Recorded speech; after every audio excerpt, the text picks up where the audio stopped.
या बाबतीमध्ये जे काही खोटं नाटक पसरवत आहेत त्यापासून देखील बहिणींनी काळजी घेतली नाही, म्हणजे बहिणींनी त्याच्याकडे दुर्लक्ष केलं आहे. म्हणून तर 1.5 कोटी आमच्या बहिणींनी हे फॉर्म भरलेले आहेत, सरकारवर विश्वास दाखवलेला आहे. त्यामुळे आजचा हा कार्यक्रम मोठा झाला. त्याचबरोबर आपला इथला स्वप्नील कुसळे ऑलिम्पिकवीर, त्याचाही कार्यक्रम चांगला झाला, त्याचंही मी अभिनंदन करतो, त्यालाही शुभेच्छा देतो. आणि कोल्हापूरला की इतिहास आहे आणि या नगरीमध्ये आज हा होतोय कार्यक्रम, त्याबद्दल मी सगळ्यांनाच मनापासून शुभेच्छा दिलेल्या आहेत.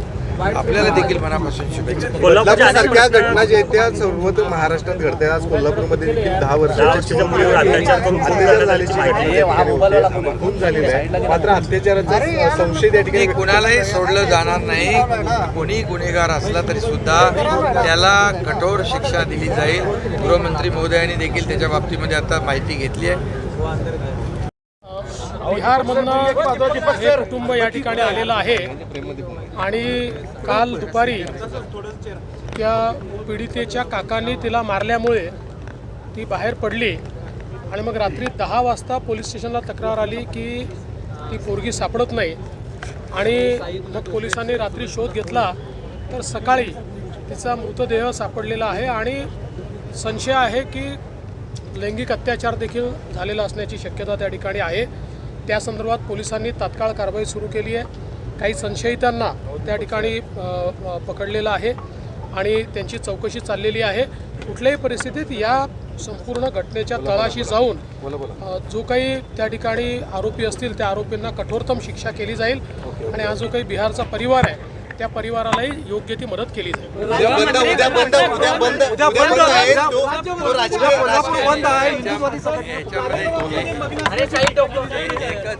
बघा हा कार्यक्रम काय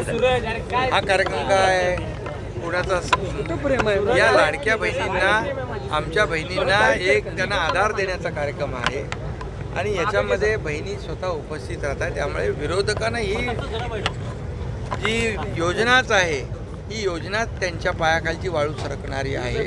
आणि 1 मिनिट, यामध्ये एकच मी सांगतो की या योजनेला कसा खोडा घालायचा, ही योजना कशी बदनाम करायची, या बाबतीमध्ये सातत्याने त्यांचे प्रयत्न सुरू आहेत. आणि म्हणून जे आंदोलन बदलापूरमध्ये झालं ते आंदोलनाची पार्श्वभूमी पाहिल्यानंतर एखादं आंदोलन होतं सुरुवात आणि स्वतः स्वयंस्फूर्तीने होतं, तिथे लगेच मुख्यमंत्री माझी लाडकी बहीण योजनेचे बॅनर आले.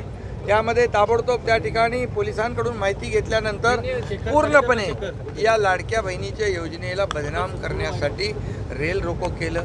रेल रोको केल्यानंतर इतके 7-8 तास लोकांना वेटीस धरणं ही कुठलं राजकारण आहे.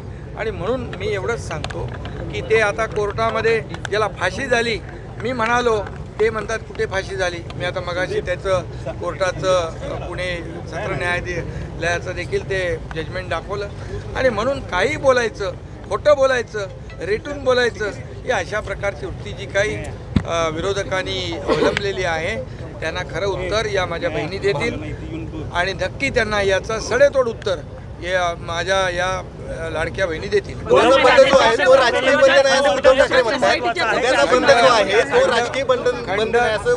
खंडपीठाच्या बाबतीमध्ये देखील इथली मागणी अनेक वर्षांची आहे.